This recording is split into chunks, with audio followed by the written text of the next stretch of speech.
Hello सर्वांना नमस्कार. मी निखिल प्रभाकर रावतकर आपल्या चॅनलच्या नवीन व्हिडिओमध्ये तुम्हाला सर्वांचं स्वागत करतो. फ्रेंड्स हा आपला डार्क रियालिटी सिरीजचा 17वा व्हिडिओ आणि या व्हिडिओमध्ये आपण पाहणार आहोत नाही म्हणल्यावर लोक का बदलतात. मित्रांनो, तुम्ही नाही बोलायला लागलात की लोक बदलतात असं तुम्हाला कधी जाणवलंय का? की लोक तुमच्या आजूबाजूची लोक आहेत ते तुमच्याकडे पाहण्याचा त्यांचा दृष्टिकोन जो आहे, तुम्हाला ट्रीट करण्याचा त्यांचा जो दृष्टिकोन आहे तो आपोआप चेंज झालाय. पण ट्रूथ नेमकं काय आहे याचा तुम्ही कधी अभ्यास केलाय का?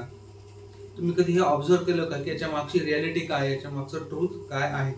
तर मित्रांनो, लोक बदलत नाही, पण काय आहे ना, ती लोक जी तुम्हाला कंट्रोल करत असतात, जी लोक तुमच्यावर तुम्हाला मॅनिप्युलेट करण्याचा प्रयत्न करत असतात ना, हळूहळू त्यांचा जो कंट्रोल आहे तुमच्यावरचा तो कंट्रोल सुटायला लागतो आणि हा कंट्रोल सुटत असतो तुम्ही त्यांना नाही म्हणायला लागल्यामुळे. तर मित्रांनो, काही सिच्युएशन्स आपल्या समोर आलेल्या असतात. त्या सिच्युएशन मधून कधी ना कधी तुम्ही गेलेले असाल. पहिली सिच्युएशन म्हणजे काय, ऑफिसमध्ये जर तुम्ही असाल तर तुम्हाला काहीतरी एक्स्ट्रा काम सांगितलं जातं आणि ते काम तुम्ही ऍक्सेप्ट करता. म्हणजे काय, एक्स्ट्रा वर्क ऍक्सेप्ट करणं. दुसरी गोष्ट, तुमच्या आजूबाजूचे सराउंडिंगची लोक काही प्लॅन बनवतात आणि ते प्लॅन बनवतात आणि तुम्हाला सांगतात की हा असा प्लॅन बनलेला आहे आणि तुला म्हणजे ह्या प्लॅन मध्ये तुला आम्ही कन्सिडर केलेलं आहे, तुला हे प्लॅन मध्ये असावंच लागणार आहे, तुला या गोष्टीसाठी हो म्हणावंच लागणार आहे. तुम्ही प्लॅन कॅन्सल करू शकत नाही. तिसरी गोष्ट, everyone expects you to say yes. म्हणजे काय मित्रांनो, त्यांनी काहीही निर्णय घेतला, ते काहीही म्हणाले तरी तुम्ही होच म्हणावं असं त्यांची टेंडेन्सी असते, असं त्यांना वाटत असतं. मित्रांनो, आपण चांगले आहोत पण स्ट्रॉंग नाही आहोत हे याचा अर्थ निघतो. आणि काय मित्रांनो, याच्या मागची जर रियालिटी आपण ऑब्झर्व केली तर काय की people like you because you are convenient to them. म्हणजे काय, आपण त्यांच्यासाठी कन्व्हिनियंट असतो, आपण त्यांच्या येस मध्ये येस म्हणत असतो, आपण त्यांना नकार देऊ शकत नसतो, म्हणून ते आपल्याला लाईक करत असतात. त्यांना आपला काइंडनेस आवडत नसतो, आपलं नेचर त्यांना आवडत नसतं, पण आपली जी अवेलेबिलिटी आहे ती अवेलेबिलिटी त्यांना आवडत असते. कारण त्यांच्या प्रत्येक कामासाठी, त्यांच्या प्रत्येक गोष्टीमध्ये आपण त्यांच्यासाठी अवेलेबल असतो, त्यांना आपण कधीही नाही म्हणू शकत नाही म्हणून. तर याचं सायकोलॉजिकल ब्रेकडाऊन जर पाहिलं ना मित्रांनो, त्याच्यामध्ये काय आहे मित्रांनो, की ह्युमन जे टेंडन्सी आहे, ह्युमन जे नेचर आहे, त्याच्यामध्ये एक बाउंड्रीज पुश करण्याचं नेचर आहे. म्हणजे काय, आपल्या आजूबाजूच्या बाउंड्रीज आहेत, लोक ती बाउंड्रीज पुश करतात.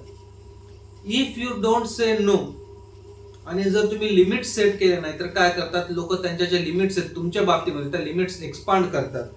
जर तुम्ही लिमिट नाही सेट केले मित्रांनो तर लोक काय करतात, लोक त्यांची लिमिट ओलांडायला चालू करतात. ते तुमच्याकडून जास्त एक्सपेक्ट करायला लागतात, तुमच्याकडून जास्त कन्सिडर करायला लागतात, तुमला गृहीत धरायला लागतात आणि मग ते तुम्हाला जास्त तुमच्याकडून गोष्टी डिमांड करायला लागतात.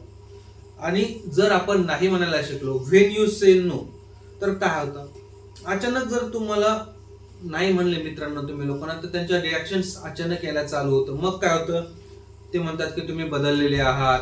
त्यानंतर अजून काय होतं, तुम्हाला ॲटिट्यूड आलेला आहे, तुमचं वागणं बोलणं बदललेलं आहे, तुमच्यामध्ये ॲरोगन्स आलेला आहे, असं ते तुम्हाला म्हणतात मित्रांनो. काय ना मित्रांनो, लोकांना तुमच्यातला बदल कधीही त्रास देत नसतो. त्यांना काय त्रास देत असतं, त्यांना त्यांचा जो लॉस ह्या गोष्टीमुळे होतोय ना, तो लॉस त्यांना त्रास देत असतो.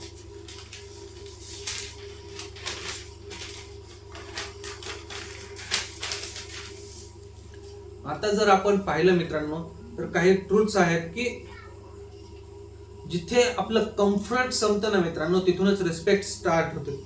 तुम्ही जर येस बोलायला लागलात तर ते कम्फर्टेबल असतात आणि तुम्ही जेव्हा नो म्हणता, तुम्ही जेव्हा नाही म्हणता, तेव्हा ते तुम्हाला सिरियस घेतात, तुमच्याबद्दल त्यांची थिंकिंग चेंज होते आणि त्यांना हे लक्षात येतं की नाही, आता हा व्यक्ती बदललेला आहे, हा याचे डिसिजन घेऊ शकतो आणि त्यामुळे ते तुम्हाला रिस्पेक्ट करायला लागतात.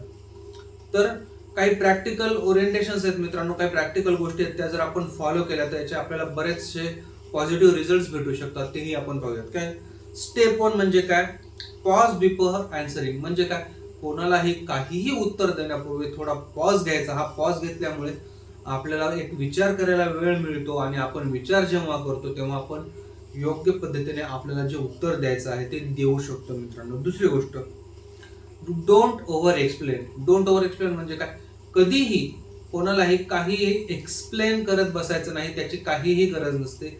जिथे एक्सप्लेन करायची गरज आहे तिथेच एक्सप्लेन करावं, जिथे गरज नाही तिथे विनाकारण जास्त बोलत बसू नये, त्यामुळे आपली व्हॅल्यूही कमी होते आणि लोक आपल्याला कन्सिडर करायला लागतात. जर कमी शब्दात आपण आपलं म्हणणं मांडलं तर लोक आपल्याला सिरियसली घेतात. तिसरं, ऍक्सेप्ट द डिस्कम्फर्ट. मित्रांनो, जेव्हा आपण नाही म्हणायला लागतो त्यामुळे आपल्याला काही गोष्टी फेस कराव्या लागतात. त्यामध्ये सगळ्यात महत्त्वाची गोष्ट म्हणजे डिस्कम्फर्ट. आपल्याला आजूबाजूची लोक आपल्याशी जी वागतात त्यामुळे आपल्याला डिस्कम्फर्ट फील होतो. पण हा डिस्कम्फर्ट जर आपण ऍक्सेप्ट केला तर त्याचं जे आपल्याला रिझल्ट येणार आहे तो खूप चांगला आहे, तो पॉझिटिव्ह आहे. त्यामुळे आपली व्हॅल्यू वाढणार असते आणि लोक आपल्याला रिस्पेक्ट करायला लागून आपल्याला सिरियसली घ्यायला लागलेले असतात. चौथं, स्टे कन्सिस्टंट. म्हणजे काय, आपण ही जी प्रोसेस फॉलो करतोय त्या प्रोसेसमध्ये आपण कन्सिस्टंट राहायला पाहिजे. किंवा जर आपण ही प्रोसेस काही दिवस फॉलो केली आणि परत जर आपण येरे माझ्या मागल्या म्हणजे परत जसं पहिले आपण वागत होतो तसंच जर आपण वागायला लागलो तर याचा काहीही उपयोग नाही. ही कन्सिस्टन्सी जर आपण लाईफमध्ये फॉलो केली तरच आपली रिस्पेक्ट आणि आपली व्हॅल्यू टिकून राहू शकते.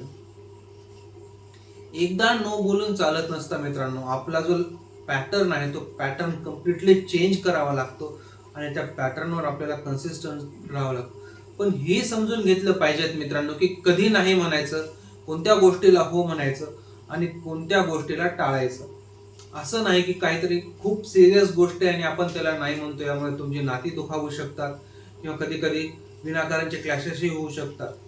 नाही म्हणणं हे महत्वाचं जरी असलं तर तेही आपण समजून घेतलं पाहिजे की कुठे नाही म्हणायचं, कुठे हो म्हणायचं आणि कुठे विषय टाळायचा. मित्रांनो, लोकांना खुश ठेवून आपण कधीही स्ट्रॉंग बनत नाही. पण जर तुम्ही नाही बोलायला शिकलात तर लोक तुम्हाला सिरियस घ्यायला लागतात, तुम्हाला घेऊन सिरियस होतात आणि याच्यामुळे तुम्ही एक स्ट्रॉंग व्यक्ती म्हणून पुढे यायला लागता. This is it for today. This is Nikhil Harkal talks, real life, real estate. Video आवडला असल्यास लाईक शेअर नक्की करा, चॅनलला सबस्क्राईब करा मित्रांनो. थँक्यू.